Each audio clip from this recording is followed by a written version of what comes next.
الحمد لله رب العالمين والصلاة والسلام على سيد الأنبياء والمرسلين وعلى آله وصحبه أجمعين. أما بعد فأعوذ بالله من الشيطان الرجيم. بسم الله الرحمن الرحيم. وعباد الرحمن الذين يمشون على الأرض هونا وإذا خاطبهم الجاهلون قالوا سلاما. وقال تعالى في مقام آخر ولا تمش في الأرض مرحا. وقال رسول الله صلى الله عليه وسلم من تواضع لله رفعه الله، أو كما قال عليه الصلاة والسلام. اللهم صل على سيدنا محمد وعلى آل سيدنا محمد وبارك وسلم.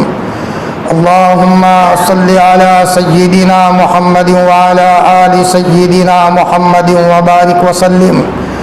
اللهم صل على سيدنا محمد وعلى آل سيدنا محمد وبارك وسلم. فنا کی تہ میں بقا کا راز مضمر ہے، جسے مرتے نہیں آتا اسے جیتے نہیں آتا. مٹا دے اپنی ہستی کو گھر تو کچھ مرتبہ چاہے، کہ دانہ خاک میں مل کر گلے گلزار ہوتا ہے. جھکتا وہی ہے جس میں کچھ جان ہے، اکڑ تو خاص مردے کی پہچان ہے. بہت محبت کے قابل میرے عزیز دینی ایمانی بھائیو، اس سے پہلے کہ میں اپنے اصل موضوع پر بات کروں، دینی مجلس کے تعلق سے ایک روایت کا خلاصہ بیان کرتا چلوں. ایسی دینی مجلس کے موقع پر الگ الگ جگہوں سے آنا، الگ الگ بستیوں سے آنا کہ قرآن اور حدیث کی بات ہوگی، یہ اللہ تعالیٰ کے وہاں بہت بڑا مقام رکھتا ہے. یا آپس میں مل کر ایک دوسرے کے پاس جو بیٹھے ہوں، ایک دوسرے کے چہرے دیکھ رہے ہوں، کوئی الگ گاؤں سے آیا، کوئی دوسری بستی سے آیا، کوئی کسی شہر سے آیا، اور سب ایک اللہ کی نسبت پر اس کے گھر میں بیٹھے ہیں. حدیث میں آتا ہے کہ اگر کوئی بندہ جنت میں جائے گا لیکن جنت میں جانے کے بعد اپنا وہ ساتھی نظر نہیں آئے گا جو دینی مجلس میں آیا کرتا تھا، تو اللہ تعالیٰ سے پوچھے گا کہ بار الہ، میرا ایک ساتھی تھا، جب بھی میں دینی پروگرام میں جاتا تھا تو وہ ساتھی آیا کرتا تھا، جنت کے بالا خانوں میں تو نظر نہیں آ رہا. ادھر دیکھا، ادھر دیکھا، اسے دیکھا، ادھر دیکھا، لیکن مجھے تو میرا ساتھی نظر نہیں آ رہا ہے. ہم جہاں کہیں بھی جاتے تھے قرآن اور حدیث کے پروگرام کی بنیاد سے تو ہم جاتے تھے، آپس میں مل کر مسجد میں بیٹھتے تھے، لیکن میرا وہ ساتھی تو نظر نہیں آ رہا. تو اللہ تعالیٰ فرمائیں گے میرے بندے، تیرا ساتھی گنہگار تھا، اس کا کوئی جرم تھا، اس لیے میں نے اس کو جہنم میں ڈالا ہے. جہنم کے پاتال میں وہ جل رہا ہے اور جہنم کی آگ میں جل رہا ہے. تو پھر وہ کہے گا اللہ پاک مجھے ساتھی کے بغیر تو جمتا نہیں ہے. میں جاتا تھا تو اپنے ساتھی کو لے کر دینی مجلس میں جاتا تھا، وہ ساتھی نظر نہیں آ رہا. اس کی ضد دیکھ کر کے اللہ پاک فرمائیں گے کوئی بات نہیں، تو ناراض مت ہو، جہاں تو اپنے ساتھی کو بلا کر کے جہنم میں سے لے آ. یہ جائے گا جہنم کے داروغہ مالک کو کہے گا مالک صاحب میرا ایک ساتھی جہنم میں ہے، ہم دنیا کے اندر میں دینی پروگرام میں جاتے تھے، ساتھ ساتھ جاتے تھے، میں اکیلا جنت میں چلا گیا لیکن ساتھی نظر نہیں آ رہا. اللہ پاک نے مجھے پرمیشن دی ہے، میں ذرا اسے تلاش کرنے آیا ہوں. مالک کی طرف سے موقع دیا جائے گا اور اس آدمی کو جہنم میں تاکنے اور جھانکنے کا موقع ملے گا. تو وہاں جہنم کی آگ میں جل رہا ہوگا، یہ آدمی باہر سے آواز لگا کر کے کہے گا او میرے ساتھی تو چل، اللہ بلا رہے ہیں جنت کے بالا خانوں میں اللہ کی اجازت لے کر کے آیا ہوں. ہم جایا کرتے تھے دینی مجلس میں، اللہ نے فرمایا ہے چل جلدی سے چل، ابھی اپنا اپنے ساتھی کو جہنم کے پاتال میں سے نکال کر وہاں سے دوڑا ہوا جنت کے بالا خانوں میں پہنچائے گا۔ انہی دینی مجلسوں کے ثمرہ اور نتیجہ ہے۔ ہم ایسی مجلسوں میں آنا معمولی نہ سمجھے، یہی مجلسوں میں آنا، اگر کوئی ہمارا ساتھی جنت میں چلا گیا تو اس کے نتیجے میں اللہ پاک ہمیں بھی جنت کا داخلہ عطا فرمائیں گے۔ یہ تو خیر خواہی کا راستہ ہے۔ عالم ربانی حضرت گنگوہی نور اللہ مرقدہ فرمایا کرتے تھے، میرے عزیزوں، میرے بچوں، میں تم کو سبق تو پڑھاتا ہوں لیکن میں گنہگار ہوں، اس لیے نہیں پڑھاتا کہ میں بنایا ہوں۔ بچوں، اگر تم جنت میں جاؤ تو اکیلے مت جانا، رشید احمد کو لے جانا، اور دیکھو بیٹو اگر رشید احمد جائے گا تو اکیلا نہیں جائے گا، تمہیں بھی جنت میں لے جائے گا۔ اللہ اکبر! کیا نسبتیں ہوتی تھی اساتذہ میں اور شاگردوں میں، کیا نسبتیں ہوتی تھی مشائخ میں اور مریدین میں، اور کیا تواضع ہوتی تھی۔ ایک مرتبہ ایک درخت کے نیچے عالم ربانی حضرت گنگوہی سبق پڑھا رہے ہیں، سبق کا سلسلہ جاری ہے۔ قال قال رسول اللہ صلی اللہ علیہ وسلم، یہاں قال رسول اللہ پڑھتے پڑھتے اللہ کے رسول کے قبر اطہر سے ان کا روحانی کنیکشن ہے۔ اچانک بارش کا سلسلہ شروع ہو جاتا ہے اور سارے بچے بھیگنے سے بچنے کے لیے دوڑے دوڑے بھاگ جاتے ہیں اپنے کو بچانے کے لیے کہ کہیں بارش میں بھیگ نہ جائے۔ تو عالم ربانی حضرت گنگوہی بچوں کے جوتے لے کر کے کلاس میں جاتے ہیں، یہ میرے بچوں کے جوتے ہیں، کہیں بھیگ نہ جائے۔ اتنا بڑا اللہ کا ولی حضرت گنگوہی جانتے تھے کہ بچوں کی جوتیوں کے نتیجے میں اگر رشید احمد کو اللہ نے جنت دے دی، سستا سودا ہے۔ عالم تو وہ بھی تھے، ایک ہمارا بھی نام علماء میں ہے، لیکن ان کی زندگی کا تواضع تو دیکھو، کیا ان کی زندگی میں عاجزی ہے۔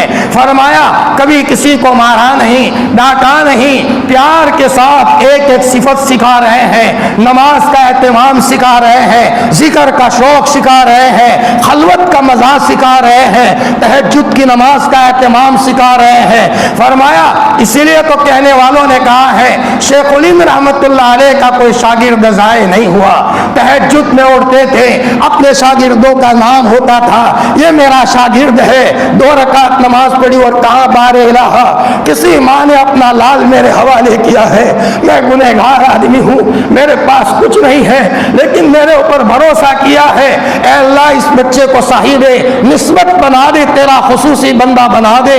تو کوئی اشرف علی بنا ہے، تو کوئی مفتی کفایت اللہ بنا ہے، تو کوئی چلتا پھرتا کتب خانہ علامہ انور شاہ کشمیری بنا ہے۔ یہ حضرت الاستاذ کی راتوں کی دعاؤں کا نتیجہ تھا۔ اور طلبہ فرماتے تھے ہم نے اپنے استاذ کو راتوں کے اندھیرے میں چیخے مارتے ہوئے دیکھا ہے، ہم نے اپنے استاذ کو چاشت کے موقع پر قرآن پڑھتے ہوئے دیکھا ہے۔ یہ ان کی تواضع تھی۔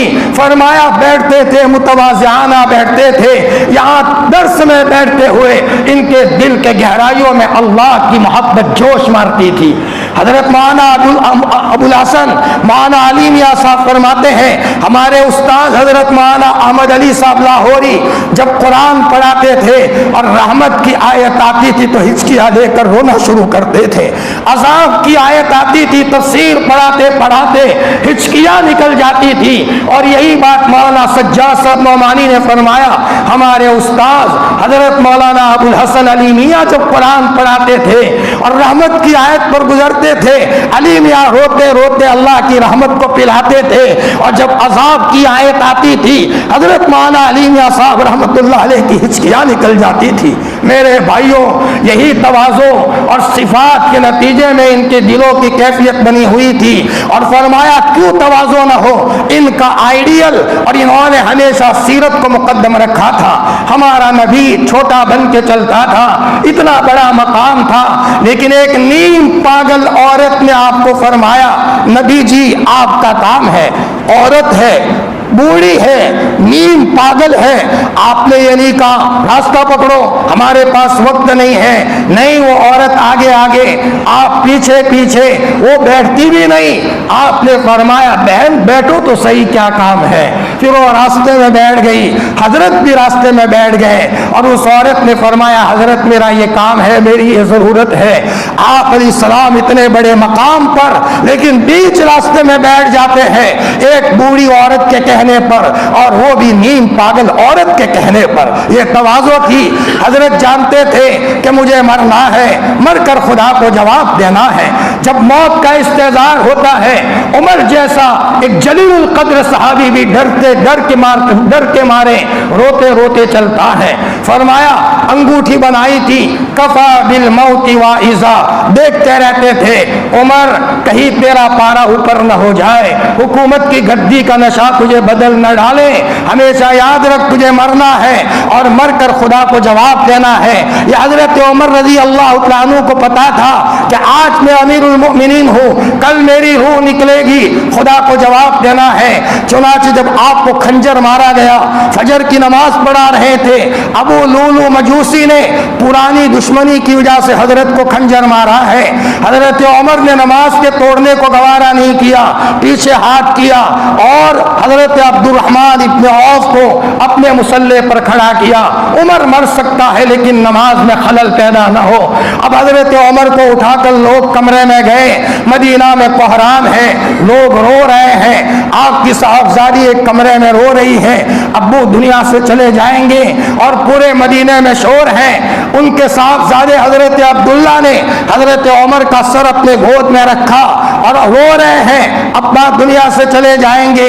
تو حضرت عبداللہ کو حضرت عمر نے فرمایا بیٹا تیرے باپ عمر کا سر زمین پر رکھ، عبداللہ تیرے باپ کا سر زمین پر رکھ، میں میرا سر زمین پر رگڑوں، میرے رب کو رحم آ جائے۔ وہاں تو مٹی تھی، بیٹے کو کیسے ہمت ہو؟ تو حضرت عمر نے فرمایا عبداللہ تیری ماں تیرے اوپر روئے، تیرے باپ کا سر زمین پر رکھ، میں رگڑوں، میرے رب کو رحم آ جائے۔ پتا تھا مرنا ہے اور خدا کو جواب دینا ہے، رو رہے ہیں۔ حضرت علی نے فرمایا عمر اتنا کیوں روتے ہو؟ حضور آپ سے خوش ہو کر کے گئے ہیں، ابو بکر آپ سے خوش ہو کر کے گئے ہیں، آپ کے جنت کی بشارتیں ملی ہے۔ فرمایا علی بڑی بڑی باتیں کرتے ہو، حشر کے میدان میں اللہ کے دربار میں پیشی ہوگی، اچھو کا پتا ہل جائے گا، وہاں جواب دو گے؟ حضرت علی نے فرمایا ہاں ہاں عمر میں گواہی دوں گا۔ لیکن پھر بھی حضرت عبداللہ کو حضرت عمر نے فرمایا بیٹے عبداللہ مدینہ میں جا، تیرے باپ کے مرنے پر لوگ خوش تو نہیں ہو رہے؟ اچھا ہے مصیبت چلی جائے، ایسا تو نہیں ہے اس نے ستایا تھا، اچھا ہوا درد سر چلا گیا، کوئی ایسا تو نہیں کہہ رہا، جا بیٹا محلے کی خبر تو لیں۔ تو حضرت عبداللہ نے آ کر کے فرمایا ابا کوئی آنکھ ایسی نہیں ہے جو تمہارے غم میں روتی نہ ہو۔ تب حضرت عمر کو چین آیا، پھر فرمایا بیٹا عبداللہ جا حضرت عائشہ کے پاس جاؤ، اماں کے پاس جاؤ اور یوں کہو کہ اماں اگر اجازت ہو حضور کے بغل میں مجھے سونے کا موقع مل جائے، حضرت نبی کریم صلی اللہ علیہ وسلم کے پڑوس میں سونے کا موقع مل جائے، ایسی مبارک جگہ مجھے وہاں کہاں سے؟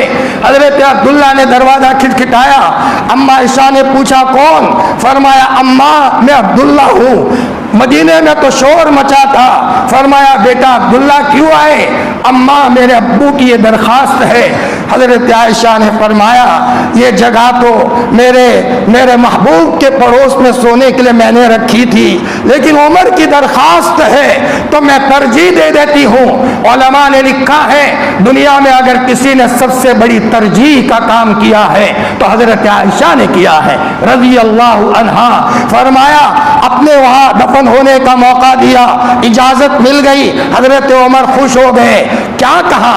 بیٹا عبداللہ سن دوبارہ، جب میرا انتقال ہو جائے، جنازہ جائے تو جنازہ روضہ اقدس کے باہر رکھ دینا، پھر امیر المؤمنین مت کہنا میرا انتقال ہو گیا ہوگا، ہو سکتا ہے شرم کے مارے اماں نے اجازت دی ہو، یہ کہنا اماں عائشہ اگر اجازت دو تو عمر کو اندر میں دفن کیا جائے، اگر اجازت دے تو دوبارہ دفن کر دینا، اس وقت دفن کرنا، ہو سکتا ہے کہ آج شرم کے مارے اجازت دے دی ہو۔ اللہ اکبر، اس سے بڑا اثار کا کام کیا ہو سکتا ہے؟ میرے بھائیوں، عمر جیسا آدمی، حضور نے فرمایا تھا عمر فی الجنہ، فرمایا تھا میرے بعد کوئی نبی ہوتا تو عمر ہوتا۔ جس گلی میں عمر جاتا ہے شیطان نہیں جاتا۔ عمر کی مرضی پر کئی مرتبہ قرآن پاک کی آیتوں کا نزول ہوا ہے، 16 یا 17 موقع ہیں حضرت عمر کی رائے پر قرآن کا نزول ہوا ہے۔ اتنا بڑا تو مقام ہے، لیکن حضرت عمر کو پتا ہے کہ مرنے کے بعد قبر کی گھاٹی میں کیا ہونا ہے، مرنے کے بعد حشر میں کیا ہونا ہے۔ آج تو ہمارے پاس کچھ نہیں ہے اور بے بات بن کر کے چل رہے ہیں۔ ایک مرتبہ میری اور آپ کی لاڈلی ماں حضرت نبی کریم صلی اللہ علیہ وسلم کو سپورٹ دینے والی حضرت عائشہ رضی اللہ عنہا رونے لگی۔ آپ نے فرمایا عائشہ ماں تبکی کی، کیوں اچانک رونے لگی؟ ہچکیاں نکل گئی۔ فرمایا حضرت قبر کی اندھیری کوٹھی یاد آ گئی، نہ معلوم کیا ہوگا، چاروں طرف سے لوگ مٹی ڈال دیں گے اور وہاں دفن کر دیا جائے گا۔ آپ نے فرمایا ہاں عائشہ تیاری کرو، چند موقعوں پر کوئی کسی کا ساتھ نہیں دے گا۔ آپ نے حضرت عائشہ کو ڈرایا اور بہت ڈرایا، حالانکہ آپ علیہ السلام کے کتنی چہیتی تھی، کتنی لاڈلی تھی۔ تفصیلی واقعہ ہے، اگر میں اس موضوع میں جاؤں، ایک واقعہ ہے تو بات لمبی ہو جائے گی، لیکن ایک دوسری روایت کا ٹکڑا بیان کروں۔ ایک مرتبہ حضرت عائشہ رضی اللہ تعالیٰ عنہا نے نبی کریم صلی اللہ علیہ وسلم کے پاس کوئی چیز مانگی، حضور نے توجہ نہیں دی، دوبارہ مانگی، آپ نے توجہ نہیں دی تو حضرت عائشہ نے کرتا کھینچا، آپ کو تھوڑا سا تبھی غصہ آ گیا تو آپ نے فرمایا قطع اللہ یدکی، اللہ تمہارا ہاتھ کاٹ دے۔ حضور نے یہ جملہ کہہ دیا، اللہ تمہارا ہاتھ کاٹ دے، اللہ اکبر۔ اما عائشہ نے ہچکیاں لے کر رونا شروع کیا، حضور آپ نے کیا کیا؟ آپ نے میرے بارے میں بددعا کر دی، میری تباہی میں کیا شک ہے؟ آپ کیا کہہ رہے ہو؟ حضرت عائشہ نے رونا شروع کیا۔ آپ نے فرمایا، فوراً آپ نے دعا بدل دی، اے اللہ اگر میں نے کسی کو غصے میں کچھ کہا ہو، میں نے کسی کو سخت کہہ دیا ہو، اے اللہ تو فیصلہ مت کرنا، بلکہ میرے غضب کو رحم سے بدل دے اور تو اس کے اوپر اتنا ہی رحم کا معاملہ فرمانا۔ یہاں علیہ الصلوۃ والسلام نے فرمایا، اللہ اکبر۔ ہمارے اکابرین بھی نبی کے طرز پر چلتے تھے۔ شیخ الحدیث مولانا یونس صاحب جون پوری نور اللہ مرقدہ کے سبق میں ایک بچہ ہنس رہا تھا، حضرت کو غصہ آیا اور آپ نے سخت جملہ کہا اور اس کو کچھ بددعائیہ کا کلمات کہہ دیے، حضرت کو غصہ آیا، کمرے میں چلے گئے۔ اب یہ بچہ روتا ہوا شیخ الحدیث مولانا یونس صاحب جون پوری کے کمرے میں گیا، کہا حضرت میرے دل میں کچھ نہیں تھا، بھول ہو گئی میری، آپ اللہ کے ولی کو تکلیف پہنچ جائے گی، میں تو مر جاؤں گا، میری تباہی ہو جائے گی۔ تو آپ نے فرمایا بیٹا جب سے کمرے میں آیا ہوں میں نے مصلی پکڑا ہے اور میں نے کہا کہ اللہ جس کو میں نے سخت کہا ہے تو اس سے خوب کام لے لے، اے اللہ تو اس سے رحمت کا فیصلہ فرما دے۔ ہمارے اکابرین بھی ایک ایک چیز میں سنت نبوی کا اہتمام کرتے تھے۔ حضرت نبی کریم صلی اللہ علیہ وسلم ہمارے لیے سب سے بڑا نمونہ ہے، بڑے متواضع تھے، اپنے گھوڑے کی مالش خود کرتے تھے، اللہ اکبر، اپنی اٹھنی کی دوائی دارو خود کرتے تھے۔ حضرت انس فرماتے ہیں ہمارے یہاں چھوٹے بھائی کی پیدائش ہوئی، میں اپنے چھوٹے بھائی کو لے کر تحنیک کے لیے لے گیا حضرت محمد الرسول اللہ صلی اللہ علیہ وسلم کی خدمت میں، تو آپ علیہ السلام الگ لباس پہن کر گھوڑے کی مالش کر رہے تھے۔ یہ بھی سنت ہے اپنی گاڑی کو اپنے ہاتھ سے صاف کرنا۔ اس زمانے میں گاڑیاں گھوڑے کی شکل میں ہوتی تھی، اس زمانے میں گاڑی اونٹوں کی شکل میں ہوتی تھی، تو آج کے زمانے میں یہ گاڑیاں ہے، اللہ نے صلاحیت دی ہے اپنے ہاتھ سے گاڑی صاف ہو، یہ بھی سنت ہے، اور سواری کو سیکھنا یہ بھی سنت ہے۔ حضرت محمد الرسول اللہ صلی اللہ علیہ وسلم گھوڑا خود چلایا کرتے تھے، اونٹ خود چلایا کرتے تھے، آپ نے کسی کو نہیں کہا بھائی تم چلاؤ مجھے نہیں آتا، یہ بھی سنت ہے۔ ایسی سنتوں کو بھی لینے کی ضرورت ہے۔ آپ نے جہاں مسجد میں نماز سکھائی ہے تو آپ علیہ الصلوۃ والسلام نے کبھی دوڑ بھی لگائی ہے۔ کسی صحابی نے فرمایا یا رسول اللہ میرے یہاں آپ کی دعوت ہے، فرمایا اکیلے کی کہ جی، کانا عائشہ کے بغیر نہ ہو۔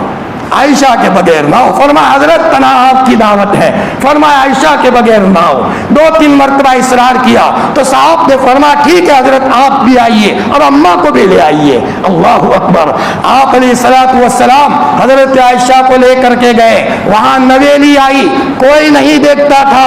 آپ نے فرمایا عائشہ آج تو ریس لگا لے, کون آگے نکل جاتا ہے. اللہ اکبر. حضرت عائشہ اس زمانے میں دبلی پتلی تھی, بدن کی بہت ہلکی تھی, بہت آگے نکل گئی اور آپ پیچھے رہ گئے. آپ نے فرمایا عائشہ آپ کے تو 100 نمبر آ گئے, بہت آگے نکل گئی آپ. فرمایا ہم پیچھے رہ گئے. کچھ زمانہ آگے بڑھا, پھر آپ جا رہے تھے, پھر نویلی آئی. آپ نے فرمایا عائشہ پھر دوڑ لگا لے.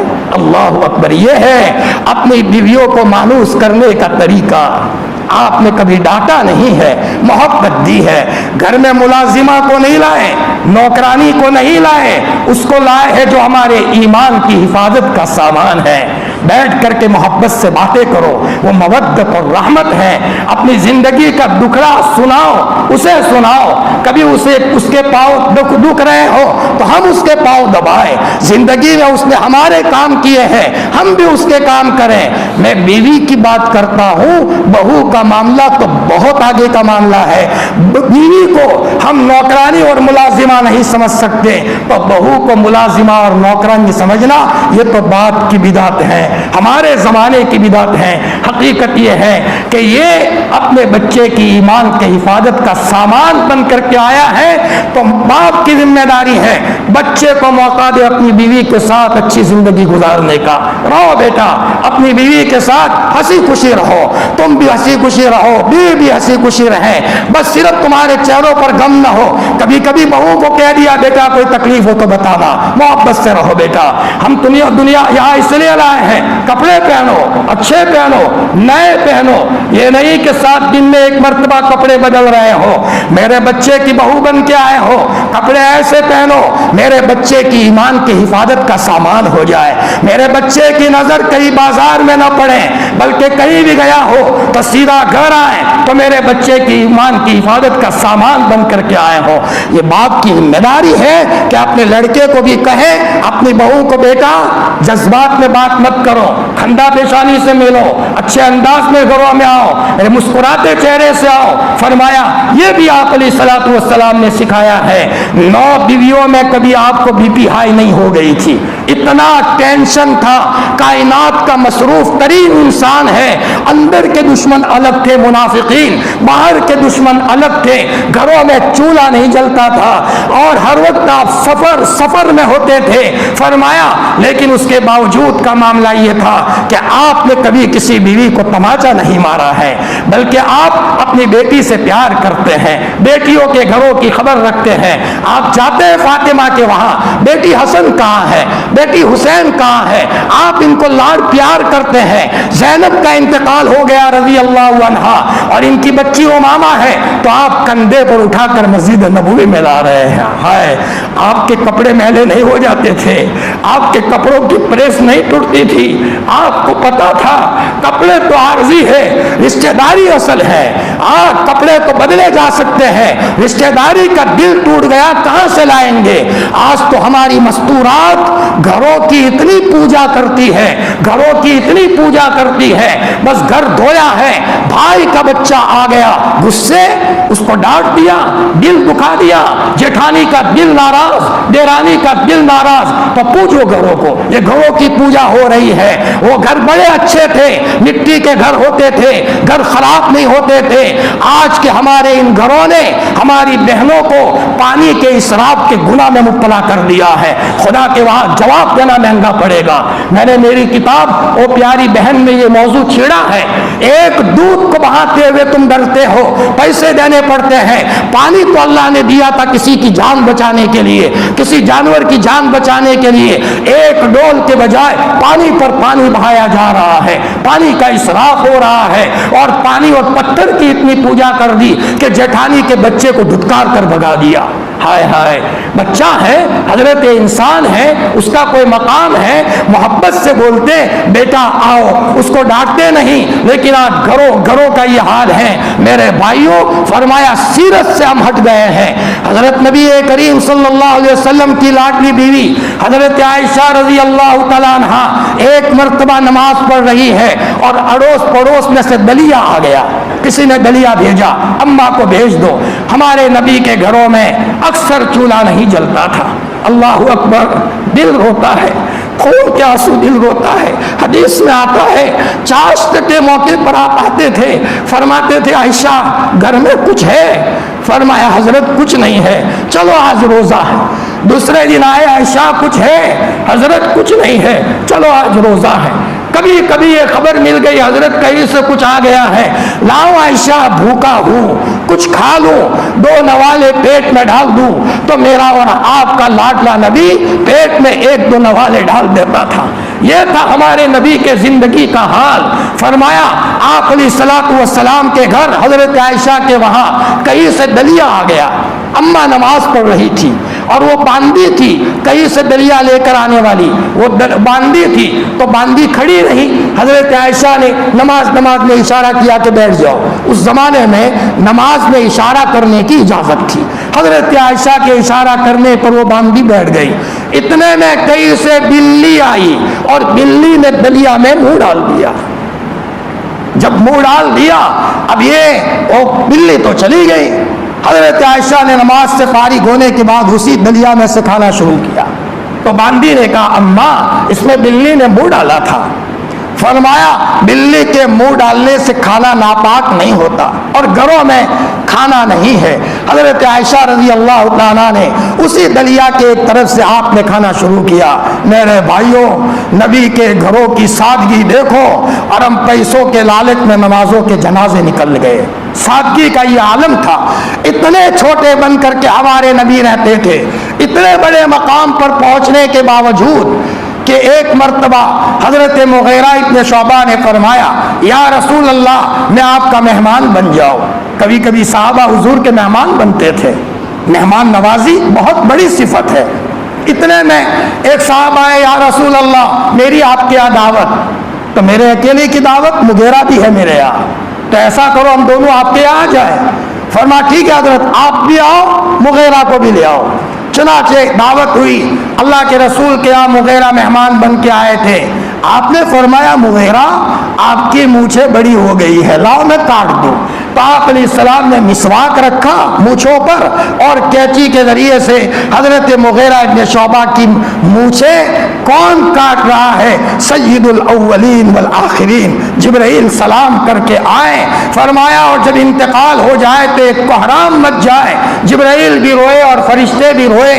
اتنا بڑا آدمی لیکن مہمان کے خاطر مہمان کی مونچھیں آپ علیہ الصلوۃ والسلام کاٹ رہے ہیں۔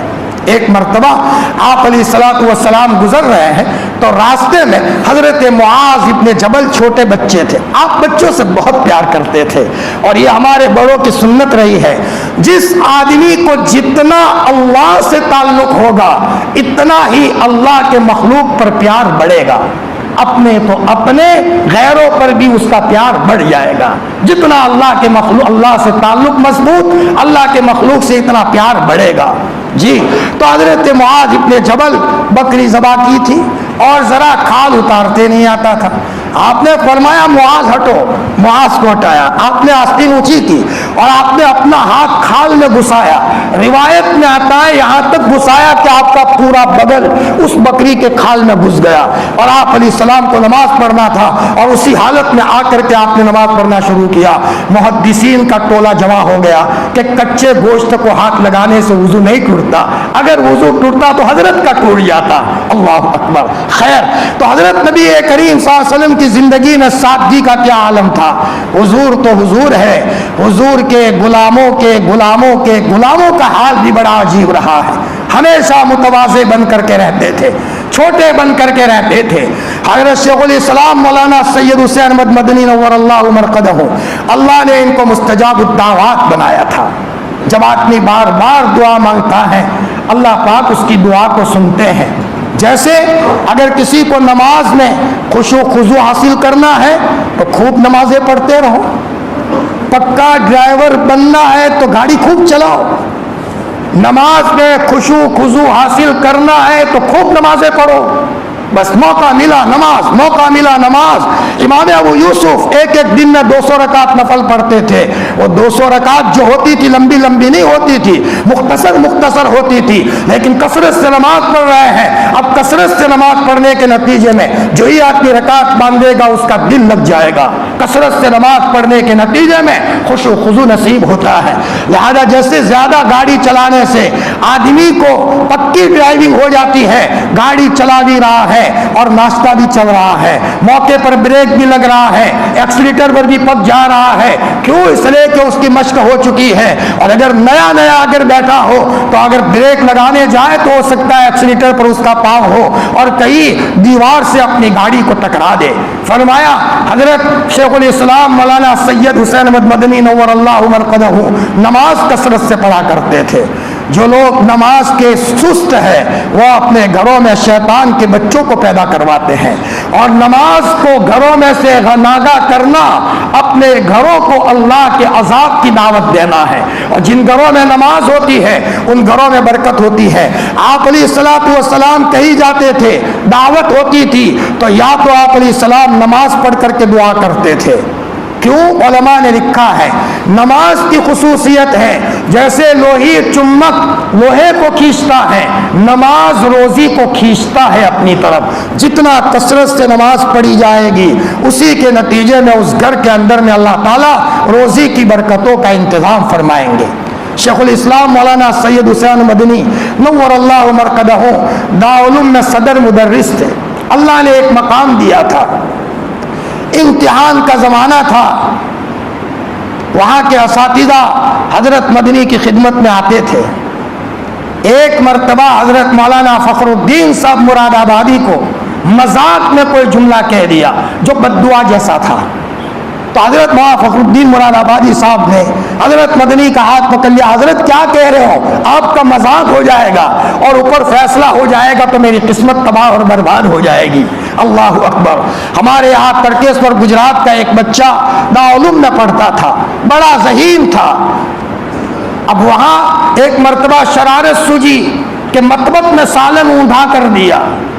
کسی نے حضرت مدنی کو جا کر شکایت کی، حضرت گجرات کا فلانا بچہ جو ذہین ہے اور آگے بیٹھتا ہے اس نے مطبخ میں سالن اونڈھا کر دیا۔ حضرت مدنی کو جلال آ گیا، غصہ آ گیا۔ حضرت نے فرمایا پاگل ایسا کرے، اتنا کہہ دیا۔ سورت والوں نے بتایا، وہاں کے پڑھانے والوں نے، مولانا ہم نے نظروں میں دیکھا ہے سورت کی گلیوں میں کاغذ اٹھاتا ہوا وہ بچہ پھرتا تھا۔ لوگ کہتے تھے حسین احمد کے ایک جملے نے اس آدمی کی کھڑیاں کھڑی کر دی اور ذہین بچے کو گلیوں میں گھومتا کر دیا۔ عالم ربانی حضرت مولانا رشید احمد گنگوہی نور اللہ مرقدہ کے پاس حضرت شیخ رحمت اللہ علیہ کے والد ماجد مولانا یحییٰ صاحب پڑھا کرتے تھے، اور مولانا یحییٰ صاحب کے پاس وہاں حضرت گنگوہی کے پاس دنیا کے اکابرین آتے تھے حضرت گنگوہی کی خدمت میں، تو وہاں مولانا الیاس صاحب اپنے بڑے بھائی مولانا یحییٰ صاحب کے پاس کتابیں پڑھتے تھے۔ کوئی اللہ کا ولی آ جاتا تھا تو مولی یحییٰ کہتے تھے بھائی الیاس آج سبق نہیں ہوگا، ایسا کرو ایک اللہ کے ولی آئے ہیں ان کے پاؤں دبا لو، ان کے سر میں مالش کر لو، ان کی خدمت کر لو۔ نہ معلوم کون سے اللہ کے ولی کی دعا لگ گئی، مولی الیاس کا دل بدل گیا۔ آج ہم جانتے نہیں ہیں کہ دعوت کی جان بھی اسی وقت آتی ہے جب کسی اللہ کے ولی کی نگاہ لگ جاتی ہے۔ اللہ کے ولی کی نگاہ کے نتیجے میں دعوت اور تبلیغ کے کام کے انفرادی اعمال میں بھی دل لگتا ہے۔ فرمایا ورنہ اس طریقے سے کہ آدمی بولتا رہے لیکن دل تو خالی ہو۔ حضرت الیاس صاحب کے دل کی دنیا بدلی ہے کسی اللہ کے ولی کی دعا کے نتیجے میں۔ حضرت مولانا یحییٰ صاحب کے پاس یہ مولانا الیاس صاحب تھے تو کبھی کبھی کوئی آتا تھا تو انہی کی خدمت میں لگا دیتے تھے۔ اب میں یہ کہہ رہا تھا کہ مولانا یحییٰ صاحب پڑھتے تھے حضرت گنگوہی کے پاس، آگے بیٹھتے تھے، اتنا عشق تھا اپنے استاد سے، اور جب تک عشق نہیں ہوتا وہاں تک کام نہیں ہوتا۔ طالب علم کو استاد سے عشق ہو، محبت ہوتی ہے تو استاذ کے سینے میں جو ہوتا ہے اللہ تعالیٰ بلوٹوتھ کے ذریعے سے شاگرد کے دل میں منتقل کرتے ہیں. عشق ہو، محبت ہو. فرمایا مولوی یحییٰ عید کے دن بھی گھر نہیں جاتے تھے. تو ایک مرتبہ مولوی یحییٰ کی والدہ نے خبر بھیجی مولانا گنگوہی کو، حضرت بچہ عید کے موقع پر بھی نہیں آتا، آپ کو چھوڑتا بھی نہیں ہے، اب کی مرتبہ تو کہو یحییٰ گھر آوے. تو حضرت گنگوہی نے فرمایا بیٹے یحییٰ ہو آؤ، امی تمہیں یاد کرتی ہے. حضرت سبق چھوٹ جائے گا، میری زندگی کا ایک ایک گھڑی قیمتی ہے، حضرت اللہ نے آپ کو عمر دی ہے، آپ سے فائدہ اٹھا لوں. فرمایا اچھا بیٹا میں آپ کی وجہ سے چند دن سبق بند کر دوں گا. چنانچہ کہا تم کاندلا ہو آؤ، میں تمہارے لیے سبق روک دیتا ہوں. سبق نہیں ہوا تو حضرت کے پڑوس میں ایک بنگالی بچہ تھا، جب حضرت آئے ہیں چھٹا ہوا سبق پڑھانا شروع کیا تو وہ بنگالی طالب علم نے کہہ دیا اور بھی چھوڑنا تھا، اور بھی چھوڑنا تھا، اتنا ہی سبق کیوں چھوڑا، اتنا تانا دے دیا. حضرت گنگوئی نے فرمایا کیا فرمایا، اتنا کیا فرمایا بھائی. اللہ اکبر. نگاہ مرد مومن سے بدل جاتی ہے تقدیریں، جو ہو عزم مصمم پیدا تو ٹوٹ جاتی ہے زنجیریں. ذہین بچہ تھا، حضرت گنگوہی کا دل ناراض ہو گیا. کیا فرمایا پھر سے کہیے. بس وہی سے وہ آدمی بے بس ہو گیا. علماء نے لکھا ہے گنگوہ کی مارکیٹ میں ایک مرا ہوا کتا کوا تھا، کوے کو باندھا تھا لکڑی پر اور یوں کہتا تھا کوا حلال ہے یا حرام ہے، کوا حلال ہے یا حرام ہے. پاگل کی طرح اسی کی رٹ لگاتا تھا. لوگ کہتے تھے رشید احمد کے غصے نے اس آدمی کو پاگل کر کے رکھ دیا ہے.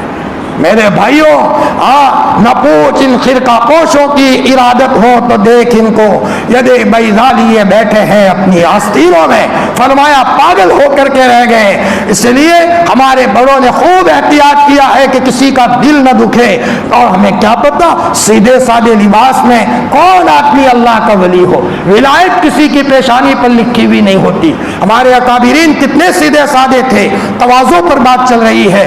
حضرت شیخ الاسلام مولانا سید حسین و مدنی نے حضرت مولانا اعزاز علی صاحب کو کہا، مولانا اعزاز علی صاحب وہاں کے مدرس تھے، مولانا امتحان ہو گیا ہے، ٹپائیہ باہر ہے، اندر رکھوا دو. حضرت رکھوا دیتا ہوں. لیکن دوسرے دن حضرت مدنی وہاں سے گزرے تو ٹپائیہ تو باہر تھی، اندر رکھی نہیں تھی. تو حضرت مدنی نے غصے کے انداز میں اتنا کہا مولانا میں نے آپ کو کل کہا تھا ٹپائی اندر نہیں رکھوائی. یہ کہہ کر کے حضرت مدنی چلے گئے. بہار کا یا آسام کا سفر تھا. ہمارے استاد شیخ الحدیث مولانا عبدالحق صاحب اعظمی فرماتے تھے حضرت مدنی کا ایک پاؤں سفر میں ہوتا تھا یا جیل میں ہوتا تھا اور ایک پاؤں دارالعلوم میں ہوتا تھا. اللہ اکبر. عجیب آدمی تھے. اللہ نے ان کو جلالی بھی بنایا تھا اور ہر وقت کفن بھی ساتھ رکھا کرتے تھے. اللہ تعالیٰ نے نڈر بنایا تھا. حضرت مولانا ارشد مدنی کے والد ماجد کی بات کرتا ہوں. فرمایا اب وہ حضرت چلے گئے. یہاں سے مولانا اعزاز علی صاحب نے تار لکھا، خط لکھا، حضرت میری وجہ سے آپ اللہ کے ولی کو تکلیف پہنچ گئی ہے تو میں دارالعلوم سے استعفا نامہ دے رہا ہوں، راضی نامہ دے رہا ہوں. اب میں مجھے مدرسے میں نہیں رہنا، میں نکل رہا ہوں. حضرت مدنی رحمت اللہ علیہ کا بڑھاپا تھا. وہاں تو یو پی میں وہ سائیکل ہوتی ہے 3 پہیوں والی جو آدمی چلاتے ہیں. فرمایا حضرت مدنی آئے جب ریلوے اسٹیشن سے تو مدرسے کے باہر رکشہ کو روکا. 60 سال کی عمر تھی. ہمارے ایک استاد نے فرمایا دارالحدیث اوپر تھا. رکشہ والے کو کہا بھائی ٹھہرو میں آتا ہوں. اور حضرت گئے اوپر اور وہاں سبق پڑھا رہے تھے مولانا اعزاز علی صاحب. جاتے ہی مولانا اعزاز علی صاحب کا حضرت مدنی نے پاؤں پکڑ لیا. اللہ اکبر. کوئی دوست بھی نہیں ہے. حضرت کا معاملہ تو بڑا اونچا ہے. فرمایا مدرسے کے استاد ہیں، صرف تکلیف پہنچ گئی، کوئی باپ بیٹے کا رشتہ نہیں، بڑے بھائی چھوٹے بھائی کا رشتہ نہیں، لیکن تکلیف پہنچنے کا احساس ہے. تو حضرت مدنی نے 60 بچے تھے اس وقت مدرسے میں، سب کے سامنے حضرت مدنی نے پاؤں پکڑ لیا اور یوں کہا بچوں گوار ہو میں نے مولانا اعزاز علی صاحب کو معاف کر دیا ہے. مولانا اعزاز علی صاحب نے فرمایا حضرت میرا پاؤں چھوڑ دو، میرا پاؤں چھوڑ دو، مجھے شرمندہ مت کرو، تم بڑے آدمی ہو. فرمایا مولانا مجھے معافی مانگنے دو. حضرت مدنی جانتے تھے کہ اگر کسی کا دل دکھا ہے تو اگر میں معافی نہیں مانگوں گا، فرمایا اس میں چین نہیں آئے گا، راتوں کے اندھیرے میں دل نہیں لگے گا۔ میرے بھائیوں، آج ہماری ترقی نہ ہونے کا ایک راز یہ ہے، نمازوں میں جو دل نہیں لگتا، باہر کی دنیا ہماری اچھی نہیں ہے، بیوی کو ستایا ہے، بھائی کو دکھایا ہے، ماں ناراض ہے، باپ ناراض ہے، محلے میں کسی عورت کی بچی سے غلط تعلق ہے، اس کی ماں کو پتا ہے فلانا لڑکا یہاں سے چلتا ہے، میری لڑکی کو گھورتا ہے۔ سنو، حدیث میں آتا ہے، حضرت نبی کریم صلی اللہ علیہ وسلم نے فرمایا، ہم میں سے نہیں ہے وہ شخص جس نے کسی عورت کو اس کے شوہر کے خلاف بھڑکایا۔ من خبب امرأة عن زوجہ، کسی نے کسی عورت کو اس کے شوہر کے خلاف بھڑکایا، مطلب یہ ہے کہ اس کا ذہن خراب کیا، گھر توڑایا۔ تو گھر توڑانے کا ایک راستہ تو یہ ہے کہ تم اس عورت کا ذہن خراب کرو۔ ایسے شوہر کے پاس کیوں گئے؟ ٹھکانہ تو ہے نہیں، خوبصورت بھی نہیں ہے، وہاں رہ کر کیا کرو گے؟ اس کا ذہن بگاڑا اور وہ گھر ٹوٹ گیا۔ لیکن ایک بھڑکانے کا طریقہ یہ ہے، اس لڑکی سے غلط تعلق کر لیا، غلط تعلق کے نتیجے میں لڑکی کی شادی ہوتی ہے، اس کے شوہر سے دل نہیں لگتا، بچے ہو گئے ہیں لیکن لڑکی کا شوہر سے دل نہیں لگتا۔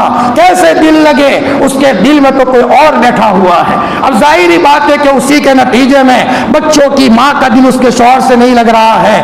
ہم کسی کے ساتھ بھی یہ معاملہ کریں، ذرا یہ سوچیں، یہ اللہ کے رسول کی امتی ہے۔ فرمایا جیسے ہماری بہن سے کوئی غلط تعلق کرے ہم منظور نہیں کرتے، ہماری بچی سے کوئی غلط تعلق کرے ہم منظور نہیں کرتے، فرمایا یہ بھی کسی کی بچی ہے، کسی کی پھوپھی اور کسی کی ممانی ہے، ہماری زندگی کے اندر میں پاک دامنی ہو، یہ بھی سیکھنے کی چیز ہے۔ فرمایا ہمارے اکابرین کا یہ حال تھا کہ کس طریقے سے سادگی اور تواضع کے ساتھ رہا کرتے تھے۔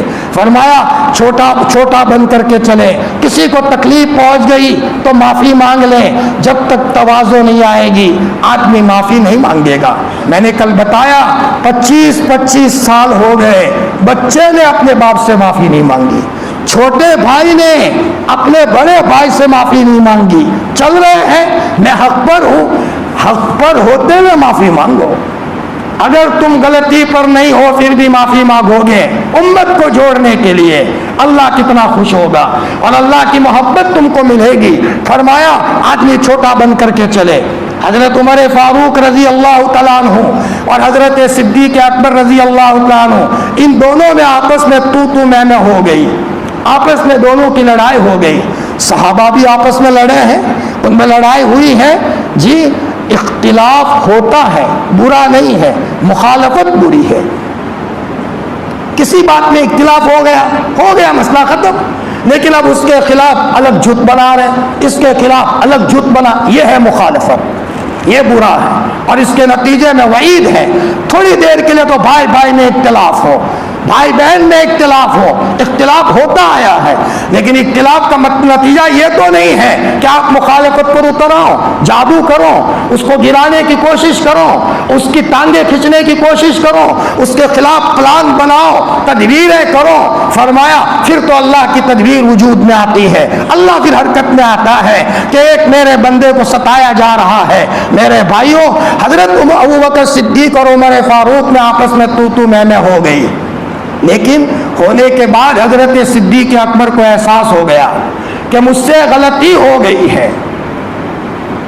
فوراً حضرت عمر رضی اللہ عنہ کے پیچھے عمر اللہ کے واسطے مجھے معاف کر دو، عمر اللہ کے واسطے مجھے معاف کر دو، لیکن عمر ہے معاف کرنے کو تیار نہیں، آگے معاف نہ کروں۔ یوں کرتے کرتے عمر اپنے گھر میں گئے، دروازہ اندر سے بند کر دیا، ایک بھکاری کی طرح، ایک سائل کی طرح۔ حضرت ابوبکر دروازہ کھٹکھٹا رہے، بھائی عمر دروازہ کھول دو، عمر بھول ہو گئی میری، دروازہ کھول دو۔ کیوں؟ کچھ غلطی عمر کی بھی تھی، کچھ غلطی ابوبکر کی بھی تھی رضی اللہ عنہما، ہمارے سروں کے تاج ہیں، اللہ ان سب کی قبروں کو نور سے منور فرمائے۔ حضرت صدیق اکبر کے لیے بھی کبھی اسی اصال ثواب کرے۔ ہمارے اکابرین اس لیے آگے نہیں بڑھے کہ صرف نمازیں پڑھتے تھے، ان کے لیے قربانی کرتے تھے۔ شیخ الحدیث مولانا زکریا صاحب رحمۃ اللہ علیہ کے وہاں 12 جانور قربانی کے موقع پر ذبح ہوتے تھے۔ اما عائشہ کے نام جانور ذبح ہو رہا ہے، حضرت خدیجہ کے نام جانور ذبح ہو رہا ہے، دیوبند میں جانور ذبح ہوتا تھا اس میں ان کا حصہ ہوتا تھا، رائے پور میں جانور ذبح ہوتا تھا اس میں ان کا حصہ ہوتا تھا۔ فرمایا حضرت مفتی سعید احمد صاحب نے بھی لکھا ہے، کوئی حج کیا تھا حضرت محمد الرسول اللہ صلی اللہ علیہ وسلم کے نام کا، اس کے بعد دل کی دنیا بدلی ہے۔ حقیقت یہ ہے ایصال ثواب کا اثر پڑتا ہے۔ لاؤ میں میرے اللہ کے رسول کے لیے یہ عمل کر دوں، حضرت عائشہ کے لیے یہ عمل کر دوں۔ بڑوں کے بڑے بننے کا راز یہی ہے، اسی کے نتیجے میں وہ بڑے بنے ہیں۔ ہمارے یہاں مدرسے میں آج سے چند سالوں پہلے ایک صاحب آئے تھے احمد آباد کے، تو جتنے 313 بدریین ہیں ان کے نام کے قربانی کے حصے لکھوانے کے لیے آئے تھے۔ 313 بدریین کے نام نکلوائے اور فرمایا اتنے لوگوں کے حصے اس مدرسے میں رکھتا ہوں، اتنے لوگوں کے حصے فلانے مدرسے میں رکھتا ہوں۔ ماشاءاللہ، بعض اللہ پاک نے صاحب ثروت لوگوں کو کیسا بنایا ہے۔ مال کے ذریعے سے تو آدمی وہ مقام حاصل کر سکتا ہے کہ حضرت عباس رضی اللہ تعالیٰ عنہ نے آپ علیہ الصلوۃ والسلام کو خواب میں دیکھا، آپ جا رہے ہیں انتقال کے بعد، آپ نے حضرت عباس نے پوچھا یا رسول اللہ کہاں جا رہے ہو جلدی جلدی؟ آپ نے فرمایا میرے چچا، حضرت عباس کو فرمایا میرے چچا تمہیں کچھ پتا ہے آج مال خرچ کرنے کی ضرورت تھی تو حضرت عثمان نے مدینے میں کوئی مال خرچ کیا ہے، اللہ بہت خوش ہوئے ہیں، تو اللہ پاک نے آج جنت میں ان کا نکاح کرایا ہے ایک حور سے، اور وہاں مجلس لگی ہے، مجھے بھی اس مجلس میں جانا ہے، مجھے جانے دو۔ اب یہاں سے آپ علیہ الصلوۃ والسلام اس مجلس میں شرکت کے لیے جا رہے ہیں۔ حضرت عثمان یہاں مال خرچ کرتے ہیں اور وہاں آسمانوں میں ان کا نکاح کروایا جا رہا ہے۔ حضرت عمر نے دروازہ نہیں کھولا، حضرت صدیق اکبر رضی اللہ تعالیٰ عنہ وہاں سے روتے روتے حضور کی خدمت میں آئے اور یوں کہا یا رسول اللہ میرا ایک کام کر دیجئے، عمر سے میرا کچھ آپس میں تو میں ہوئی تھی، میں نے منایا لیکن عمر نہیں مانتے، اچانک موت ہو گئی، میں خدا کو کیا جواب دوں گا، عمر کو کہو مجھے معاف کر دے۔ حضرت ابو بکر کہہ رہے ہیں اتنے میں حضرت عمر بھی آئے، تو آپ نے آتے ہی فرمایا عمر ابو بکر کو معاف نہیں کرو گے؟ اس ذات کی قسم جس کے قبضے میں محمد کی جان ہے، عمر جس موقع پر میرا کسی نے سپورٹ نہیں دیا تھا، سب سے پہلے مجھے سپورٹ دیا تھا صدیق اکبر نے۔ عمر تم بھی ہمارے دشمن تھے، تم نے بھی ہمیں شروع میں ساتھ نہیں دیا تھا، جس زمانے میں پورا مکہ ہمارا دشمن تھا، سب سے پہلے اگر کسی نے سپورٹ دیا ہے تو وہ صدیق اکبر نے دیا ہے۔ تو فرمایا حضور معاف کر دیا میں نے، صاف لفظوں میں کہو۔ حضرت عمر نے فرمایا ابو بکر میں نے معاف کیا، تب جا کر کے صدیق اکبر کو چین آیا ہے۔ میرے بھائیوں، بات بات میں کسی سے جھگڑا کر دینا، کسی کا دل ناراض کرنا، یہ کوئی معمولی چیز نہیں ہے، اور ہم اپنے دلوں کو بڑا رکھے، سب سے مل کر کے چلے۔ فرمایا جب آدمی چھوٹا بن کر کے رہتا ہے تو فرمایا ہر ایک سے ملتا ہے، سب کو معاف کر دیتا ہے۔ ہمارے اگر ہم عالم ہیں اپنے مدرسے میں اپنے اعتبار سے بچوں کو پڑھاتے ہیں تو وہ بھی ہمارے بچے ہیں، جیسے ہمارے گھر میں بچے ہوتے ہیں تو وہ بچہ کبھی کوئی غلطی کر دے، ہم کبھی اس کی چمڑی تو نہیں ادھیڑ دیتے، یہ ہمارا بچہ ہے، غلطی کی ہے اس کو معاف کر دیتے ہیں۔ ہمارے پاس پڑھنے والے بچے وہ بھی ہمارے عزیز ہیں، وہ بھی ہمارے پیارے ہیں۔ فرمایا ہمارے اکابرین اپنے طلبہ عزیز سے کتنی محبت رکھتے تھے، کتنا عشق رکھتے تھے۔ ایک مرتبہ حضرت عمر رضی اللہ تعالیٰ عنہ تخت پر بیٹھے ہیں اور کوئی دیہاتی آیا کسی مسئلے کے لیے، تو حضرت عمر نے کوڑا مار دیا، کوڑا مارتے تو مار دیا، لیکن عمر کو احساس ہوا کہ میں نے ظلم کیا ہے۔ عمر پیچھے پیچھے او بھائی بھول ہو گئی میری، معاف کر دے مجھے، میں نے غلط کوڑا مارا ہے۔ لیکن وہ دیہاتی فرمایا وہ آگے آگے اور معاف نہیں کر رہا۔ حضرت صدیق اکبر نے فرمایا بھائی ٹھہر، معاف کر ورنہ عمر کو چین نہیں آئے گا۔ حضرت عمر ایک کونے میں بیٹھ گئے اور اپنے آپ کو خطاب کرتے ہوئے کہا عمر تو اپنی حقیقت بھول گیا، جس وقت تو جنگل میں اونٹ چراتا تھا، اونٹ چراتے نہیں آتا تھا، تیرا باپ کہتا تھا تو کیا کرے گا، تجھے اونٹ چراتے نہیں آتا، تیری پھوپھی تجھے تانا دیتی تھی، اور آج تو حکومت کی گدی پر آ کر نشے میں آ گیا۔ یہ کہہ کر کے حضرت عمر روتے جاتے ہیں اور مسجد نبوی کے کونے میں روتے جاتے ہیں۔ حضرت عمر کو پتہ ہے کہ مرنا ہے اور خدا کو جواب دینا ہے۔ اب حضرت عمر جیسے کسی سے معافی کر رہے ہیں، ہمارے پاس کوئی تعلیم طالب علم پڑھتا ہے، اگر مان لو کہ کسی موقع پر کوئی سختی ہو گئی، احساس ہوا کہ میں نے اس کو غلط کوڑا مارا ہے، اس کو سزا، اس کو چھڑی مار دی ہے، بچے کو گھر بلایا، بیٹا چائے پی لو، معاف کر دو، حقیقت یہ ہے کسی کو اپنے قدموں میں لانے کا راستہ چھڑیا نہیں ہے، لاٹھی نہیں ہے، اخلاق ہے، اخلاق کے ذریعے سے جیتا کرتے ہیں دلوں کو، احسان کے ذریعے سے مارا کرتے ہیں انسانوں کو، اخلاق ہوتے ہیں تو بھاگنے والا بچہ بھی قدموں میں آ جاتا ہے۔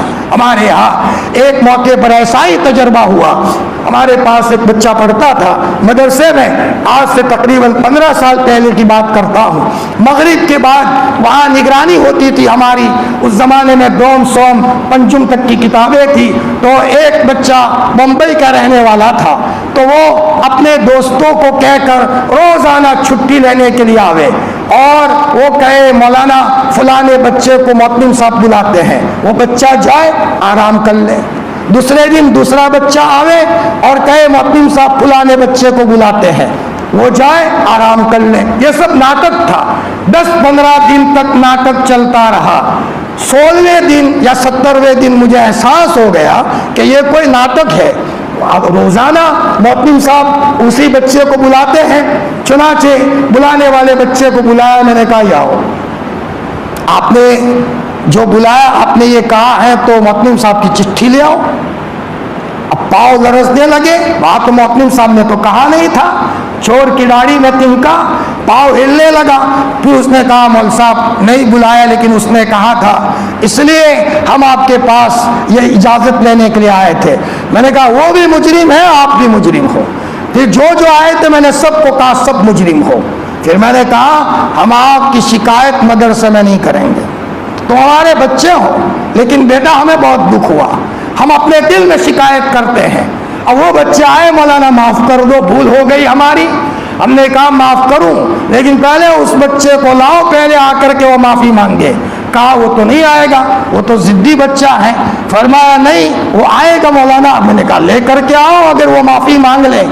تو میں نے کہا آپ کب سوتے ہو مولانا؟ میں نے کہا جب تک آپ نہیں آؤ گے ہم نہیں سوئیں گے۔ جمعہ کا دن تھا، وہ بچے معافی مانگنے کے لیے آئے، پھر اس کے بعد وہ سمجھ رہے تھے کہ نہیں آئے گا، وہ بچہ بھی پیچھے پیچھے آیا، وہ یہ سمجھ رہے تھے کہ مولانا پٹائی کریں گے۔ آئے تو میں جمعہ کا دن تھا، کوئی پھل فروٹ تھا، ہم نے اس کو کاٹا، کاٹ کر کے ہم نے سر پر ہاتھ پھیرا۔ میں نے کہا بیٹا آپ غلطی کرتے ہو، ہم تو غلطی نہیں کریں گے۔ میں ان کو کھلا رہا ہوں، میں نے دیکھا ان کے آنکھوں میں آنسو تھے اور شرمندہ تھے کہ مولانا بھول ہو گئی۔ پتہ چلا بچہ مدرسے میں پڑھنا نہیں چاہتا تھا لیکن اس نے طے کر دیا پڑھنا ہے، پڑھا اور فارغ ہو کر کے گیا۔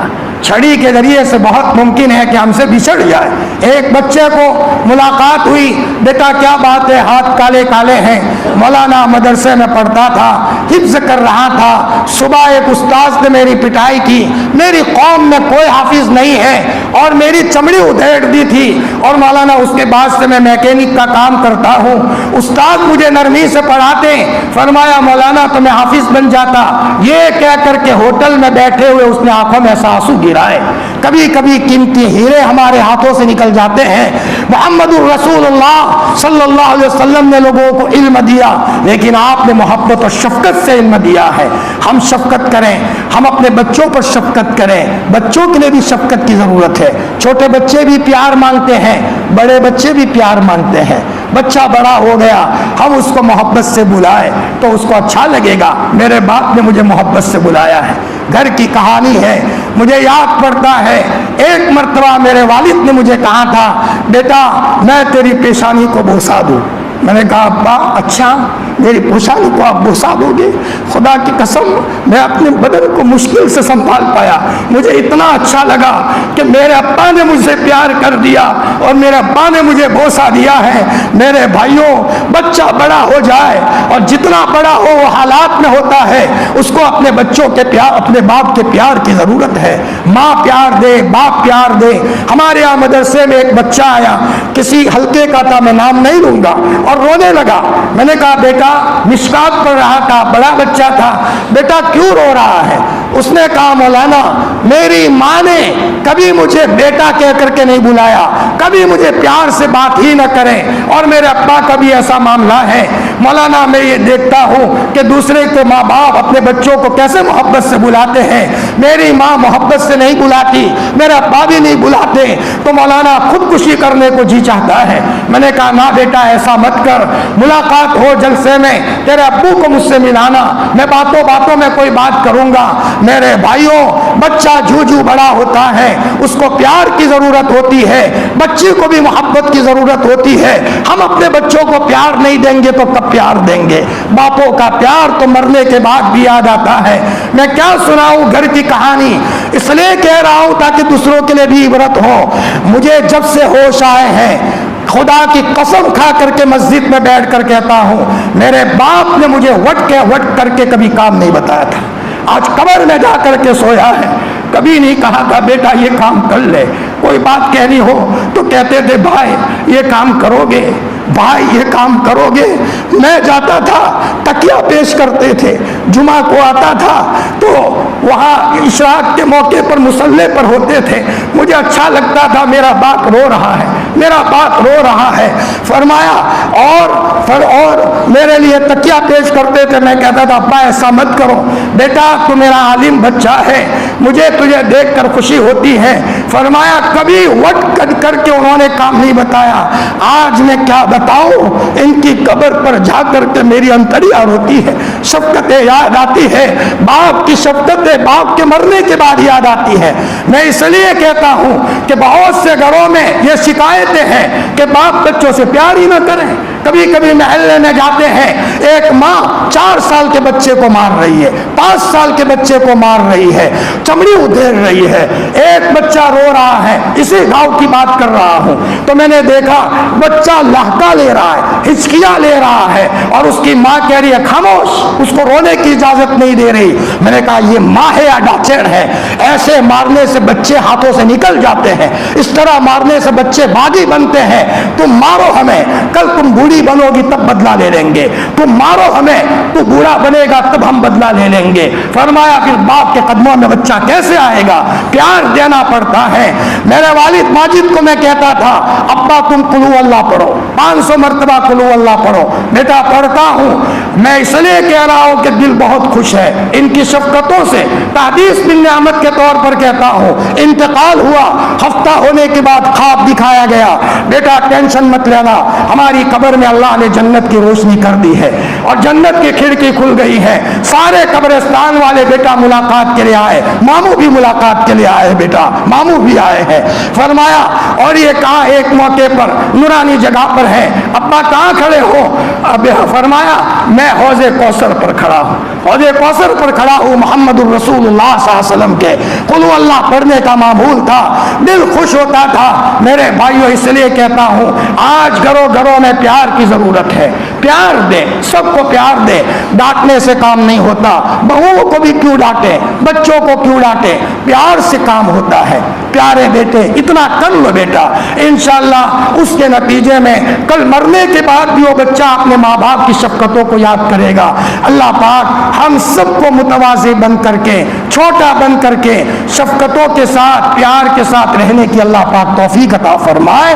وآخر دعوانا ان الحمدللہ رب العالمین۔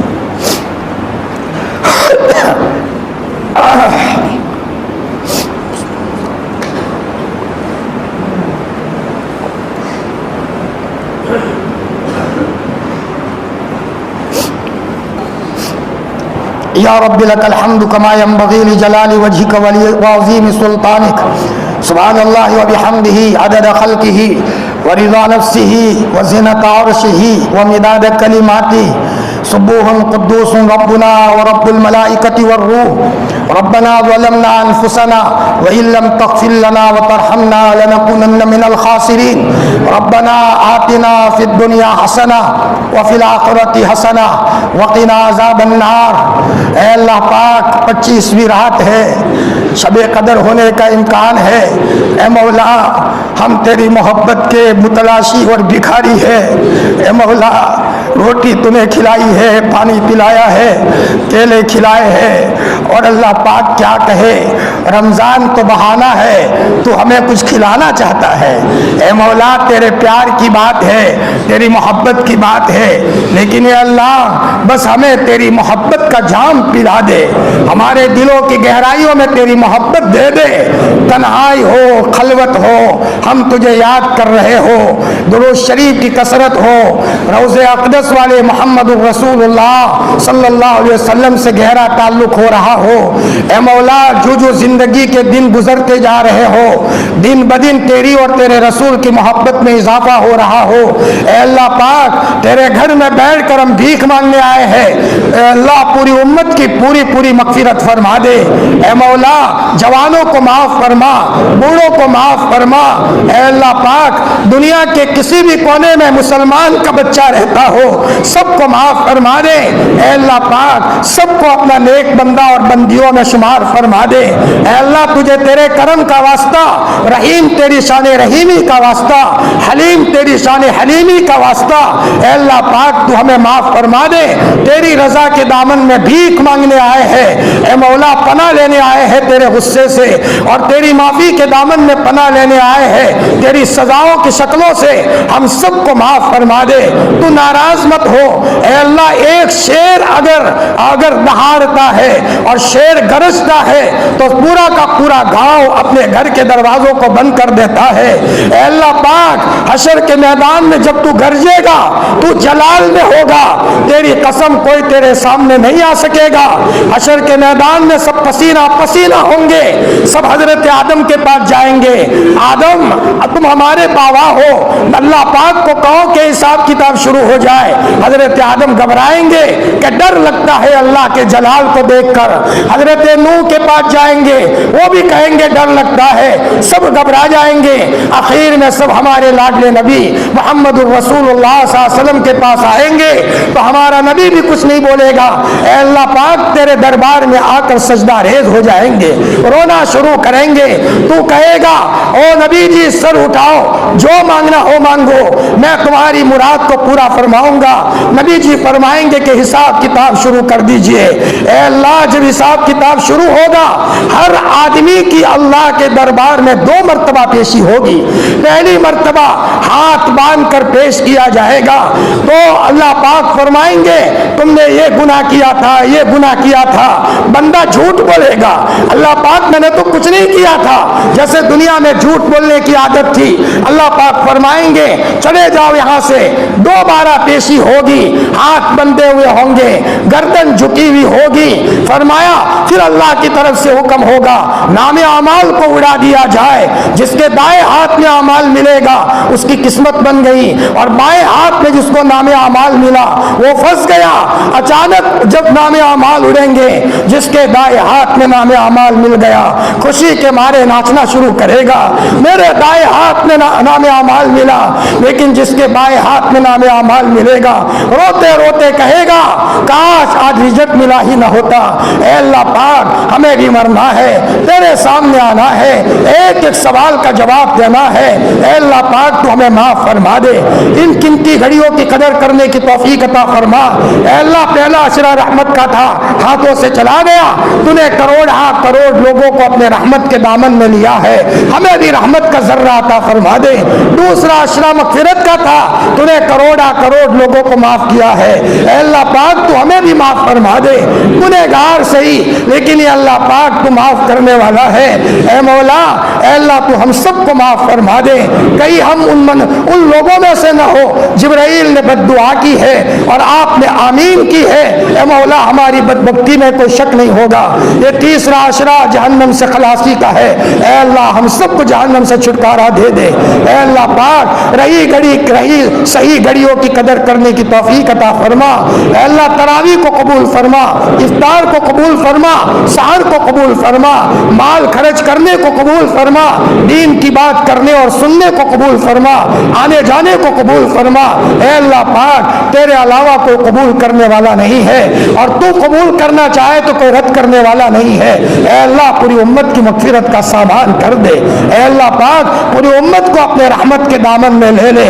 اللہ کے رسول امت کے خاطر روئے تھے اور بہت روئے تھے, دنیا سے روتے روتے گئے ہیں. آپ نے امت کو کسی موقع پر فراموش نہیں کیا ہے. اے اللہ پاک, ایک موقع پر ایک عورت کا چوری کے نتیجے میں ہاتھ کاٹا جا رہا تھا, ہمارے نبی کی آنکھوں میں سے آنسو بہ رہے تھے. اے اللہ پاک, بلا کسی قصور کے چھوٹے چھوٹے بچوں کی جانیں لی جا رہی ہے. ظلم کی انتہا ہے, تیرے نہ سونے والی آنکھیں یہ نظارہ دیکھ رہی ہے. اے اللہ پاک, پوری امت کو اپنے رحمت کے دامن میں لے لے. اے اللہ, حفاظت میں لے لے. امت کے بیماروں کو شفا عطا فرما, امت کے مقروضین کو عافیت سے قرض سے خلاصی عطا فرما. جن کے گھروں میں حالات ہے, عافیت کے ساتھ حالات کو دور فرما دے. اے اللہ پاک, جو کسی نہ کسی گناہ میں مبتلا ہے, عافیت کے ساتھ گناہوں سے خلاصی اور چھٹکارا عطا فرما دے. اے اللہ پاک, بس ہم تیرے قدموں میں ہے, بھکاری بن کے آئے ہیں, اکیلے نہیں آئے, ٹولہ لے کر کے آئے ہیں. واپس مت کرو, تیرے دربار کا محروم ہے. ہاں ہاں, تو امر کرتا رہا, ہم چھوڑتے رہے, تو نہ کہتا رہا, ہم کرتے رہے, لیکن یہ اللہ پاک بھول ہو گئی. اے مولا, تو ہمیں معاف فرما دے. اے مولا, بچہ کتنا ہی بڑا گنہگار ہو, پاپی ہو, لیکن ایک مرتبہ ماں کے قدموں میں آ جائے, ماں معاف کر دیتی ہے. تو 70 ماؤں سے زیادہ پیار کرنے والا ہے. اے اللہ, ہم سب کو معاف فرما دے. اے مولا, اس میں ایسے ایسے لوگ بھی موجود ہیں, 20 سال ہو گئے, ان کی تہجد کبھی ناغہ نہیں گئی ہے. اے مولا, ایسے ایسے لوگ موجود ہیں کہ مولا, جن کی زندگیوں میں روزانہ تجھ سے مانگنے کا موقع ملتا ہے. کیسے سفید داڑھی والے بوڑھے بھی ہیں, حافظ قرآن بھی ہے. اے اللہ پاک, کسی کی لاج رکھتے ہوئے پورے مجمع کی اور پوری امت کی مغفرت کا سامان کر دے. اے اللہ پاک, تو معاف فرما دے. حضرت نبی کریم صلی اللہ علیہ وسلم نے امت کے خاطر جتنی دعائیں مانگی ہے, اور آپ نے امت کے خاطر جو مانگا ہے, ہمیں اور پوری امت کو نصیب فرما. اور حضرت نبی کریم صلی اللہ علیہ وسلم نے امت کے خاطر جن چیزوں سے پناہ مانگی ہے, اے مولا, ہمیں اور پوری امت کو پناہ نصیب فرما. اے اللہ, مجمع میں موجود لوگوں کی جو جائز تمنا ہو, عافیت کے ساتھ پورا فرما دے. پورے گاؤں میں امن و امان اور عفو و عافیت کا معاملہ فرما. پورے علاقے میں امن و امان کا معاملہ فرما. ہر جگہ عافیت کا معاملہ فرما. شریر کی شرارت سے, فتین کے فتنے سے, مکاروں کے مکر سے, بدتدبیروں کی بدتدبیری سے, حاسدین کے حسد سے, نظر بد والوں کی نظر بد سے, جادو والوں کے جادو سے, آسیب والوں کے آسیب سے. اے اللہ, پوری امت کی پوری حفاظت فرما. اے اللہ, امت کو صفات حسنہ سے مزین فرما, اور تمام صفات سیئہ سے امت کو نجات عطا فرما. اے مولا, کبھی آدمی سیدھا سادہ ہوتا ہے, لیکن دل میں تیری اور تیرے رسول کی عجیب محبت ہوتی ہے. ایک صاحب نے سنایا, بقرعید کا موقع تھا اور وہاں منڈی لگی ہوئی تھی, بکریوں کی منڈی لگی ہوئی تھی. احمد آباد سے کوئی صاحب آئے تھے بکرا خریدنے کے لیے. ایک بکرا خریدنے کے لیے قیمت کم کرانے میں بہت بحث کر دی اور پیسے کم کرائے, لیکن دوسرا بکرا جب خریدنے کی بات آئی تو بغیر کہے ہوئے جتنی قیمت کہی فوراً دے دی. سامنے والے نے, کسی نے پوچھا, بھائی تم نے پہلے بکرے کی قیمت بہت کم کرائی اور دوسرے بکرے کی قیمت کم کیوں نہیں کرائی؟ تو اس نے کہا, میں کیا بتاؤں. فرمایا, حقیقت یہ ہے کہ پہلا بکرا میرے لیے ہے اور دوسرا بکرا محمد رسول اللہ صلی اللہ علیہ وسلم کے لیے, میرے لاڈلے نبی کے لیے ہے. میں نے میرے محبوب کے لیے خریدنے کا ارادہ کیا ہے. اے اللہ پاک, سیدھے سادے لوگ ہوتے ہیں, لیکن دلوں کی گہرائیوں میں تیرا اور تیرے محبوب کا عجیب عشق ہوتا ہے. ایک صاحب نے بتایا کہ اللہ کے رسول کو خواب میں دیکھا, لیکن میں ملاقات کرنے کے لیے گیا تو میرا ہاتھ بندھا ہوا تھا. حضور ہاتھ بڑھائے, میرا ہاتھ کھلے ہی نہیں, بندھا ہوا ہے. تو میں نے حضور کو فرمایا, یا رسول اللہ, میرا ہاتھ کاٹ دو اور کاٹ کر کے تمہارے بدن سے لگاؤ, اگر میرا ہاتھ الگ نہیں ہوتا ہے تو. اے اللہ پاک, 15ویں صدی میں امت بہت دکھیاری ہے, حضور کا نام سنتی ہے دل بھر جاتا ہے, اس لیے کہ صحابہ کے زمانے میں جب کوئی حالات ہوتے تھے, دوڑے دوڑے مسجد نبوی میں جاتے تھے، حضور کو حالات سناتے تھے، نبی جی ایک بات کہتے تھے تسلی مل جاتی تھی۔ لیکن آج نبی دنیا میں نہیں رہا ہے اور قبروں میں سوئے ہوئے ہیں، لیکن یہ اللہ پاک نبی کی روحانیت کو امت کی طرف متوجہ ہے۔ اے اللہ پوری امت کو سنبھالا دے دے، پوری امت کو سنبھالا دے دے، پورے گاؤں کی خدمت کو قبول فرما، جوانوں کو قبول فرما، بہنوں کو قبول فرما۔ بعض بوڑھے لوگ ہیں مولا، وہ بھی بیچارے اپنے کمزوری کے باوجود مولا ایسی دینی مجلس کا بڑا اہتمام کرتے ہیں۔ اے اللہ یہاں اللہ اللہ ہوتا ہے، دینی مجلس ہے، اے اللہ پاک اس کو قبول فرما کر نورانی اثرات دنیا کے چپے چپے میں پہنچا دے۔ اے مولا جو بیمار ہے اے اللہ ان کو شفاء کاملہ عاجلہ دائمہ مستمرہ عطا فرما۔ ولی باپو کی طبیعت خراب ہے، اے اللہ خوب عافیت کا معاملہ فرما۔ ہمارے ایوب ماموں کو شفا دے دے، مولانا احمد صاحب کو شفا دے دے۔ ہمارے دانیرہ کے فیضو بھائی ہیں، ان کے وہ بڑی محبت کرتے ہیں، بڑا پیار دیتے ہیں، ان کے گھر والوں کے ہاتھ میں لقوہ ہے، اے اللہ پاک شفا دے دے، شفا دے دے، اللہ پاک شفا دے دے، ہر قسم کے حالات سے نجات دے دے۔ اور یہاں جو لوگ آئے ہوئے ہیں ہر ایک کے دل میں کچھ نہ کچھ ارمان ہے، اے مولا عظیم مجلس کی نورانیت کے واسطے سے یہاں درود پڑھا گیا ہے، اے مولا درود پاک کی عظمت کے واسطے سے سب کی جائز تمنا پوری فرما، ہماری دعا کو حضور کے طفیل میں قبول فرما۔ الہی جینا کا تائبین فلا تردنا خائبین، الہی مقصود ما توئی و رضائے تو محبت و معرفت خود بھی دے۔ سبحان ربک رب العزت عما یصفون وسلام علی المرسلین الحمد للہ رب العالمین برحمتک یا رحمت۔